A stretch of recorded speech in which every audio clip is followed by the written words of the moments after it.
À l'image de nombreux fermiers et petits exploitants sénégalais, Thomas Pathé subit de plein fouet les conséquences des changements climatiques. Il en parle sans trop comprendre exactement ce que cela signifie, ramenant l'essentiel du débat à la raréfaction des pluies et aux fortes températures dans le pays. Mars, avril, mai, on se perd beaucoup parce que les légumes, à cause du changement climatique, ils ne marchent pas. C'est beaucoup ici. Les autres mois, on se sent mieux. On se sent mieux de petit à petit, quoi. Mais on se débrouille, hein. On se débrouille petit à petit sur les mois là.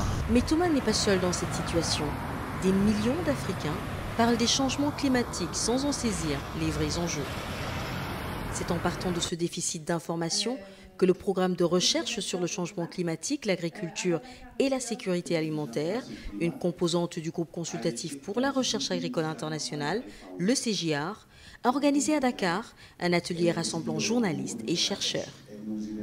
Objectif, faciliter une meilleure synergie entre ces deux composantes de la chaîne du savoir pour mieux sensibiliser la population autour de la question des changements climatiques.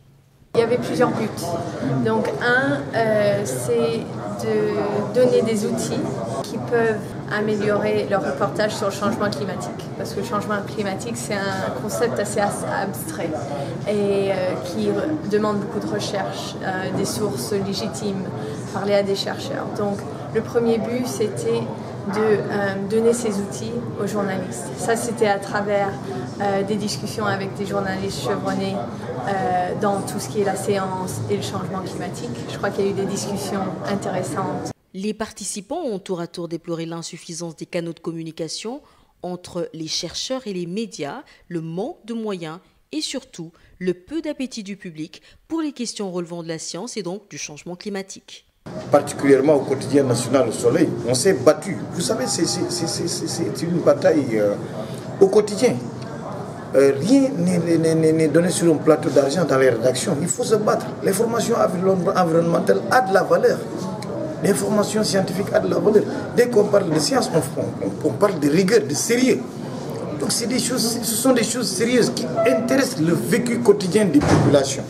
Mais pour Laurence Caramel du quotidien Le Monde, ce n'est pas une spécificité africaine. Comme vous, chaque jour, c'est une bataille pour convaincre que ces sujets environnementaux sont majeurs. Alors pour le Sénégal, ce que je dirais, c'est que pour moi, parler d'environnement, c'est parler de développement. Et c'est en ça que vous pourrez convaincre vos rédactions qu'il faut parler d'environnement. La préservation de l'environnement, pour le Sénégal, c'est un enjeu majeur de développement économique. Comment le Sénégal, qui s'appuie sur le tourisme, pourra-t-il encore compter sur ce secteur lorsque les côtes seront totalement érodées? On voit déjà au sud de Dakar, le long de la petite côte jusqu'à Sali, la mer avance, les maisons tombent dans la mer, les hôtels n'ont plus de plage. Yves Siama, journaliste français indépendant, estime pour sa part que surmonter les réticences des rédactions classiques à mettre en valeur des sujets scientifiques n'est pas de l'ordre de l'impossible. Il faut, estime-t-il, que le journaliste sache mettre en avant son esprit de créativité dans le traitement de l'information scientifique. Le problème général du journalisme scientifique, c'est que les rédactions sont toujours tenues par des littéraires, ou en tout cas par des gens qui sont issus des sciences humaines et pas de ce qu'on appelle les sciences dures, et qui ont donc une espèce de crainte, voire d'hostilité à l'égard de la science.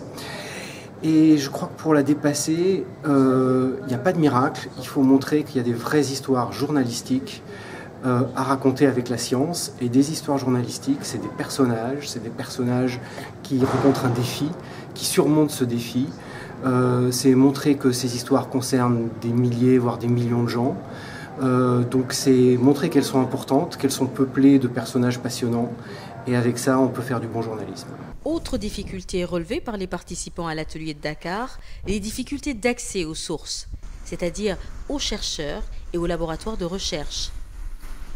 Mais de manière assez inattendue, ce sont les chercheurs eux-mêmes qui avouent leur peur de se confier aux journalistes. Nous, les chercheurs, nous voyons souvent les journalistes comme étant des gens qui vont à une vitesse tellement rapide de diffusion et de dissémination de l'information que nous n'arrivons pas, nous, chercheurs, à vérifier l'exactitude de l'information.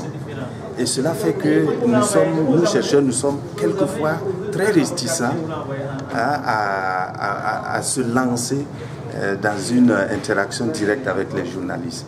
Alors, juste pour vous donner un exemple, au départ, lorsque un chercheur publie un article scientifique, on est tous d'accord que le contenu est très scientifique et on tient à ce que, par exemple, la pertinence statistique de l'information soit traduite dans le texte du journaliste.